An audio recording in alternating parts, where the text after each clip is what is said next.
My name's David Cousins and I'm from Tearfund.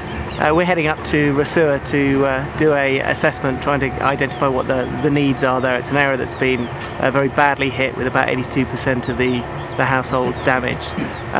We're using MAF to get there because, to be honest, there'd be no other way of getting there. It would take us about a day to drive there and then about another day to walk in.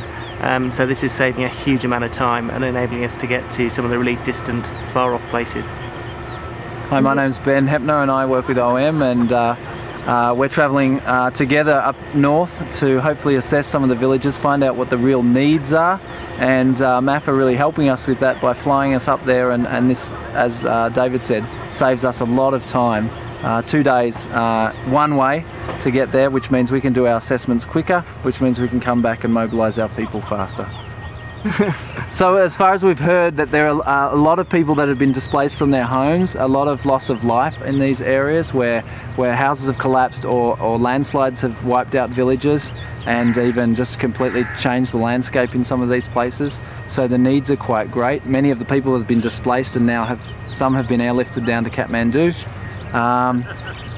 So yeah, that's in some of the communities. Other communities, I suspect, yeah, all sorts of things have affected them because of this earthquake, and so we're again just really trying to assess those needs so that we can do what we can to help.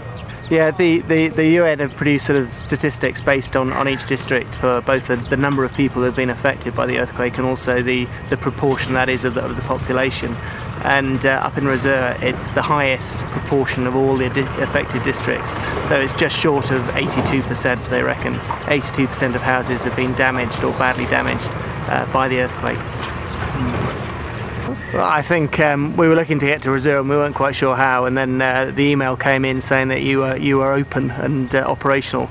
And so the two of us jumped in the car and drove straight there, and I think we were there just as you were opening the door, I think. So we were first in the queue, I think, probably. And that's made a huge difference. It's saved a vast amount of time.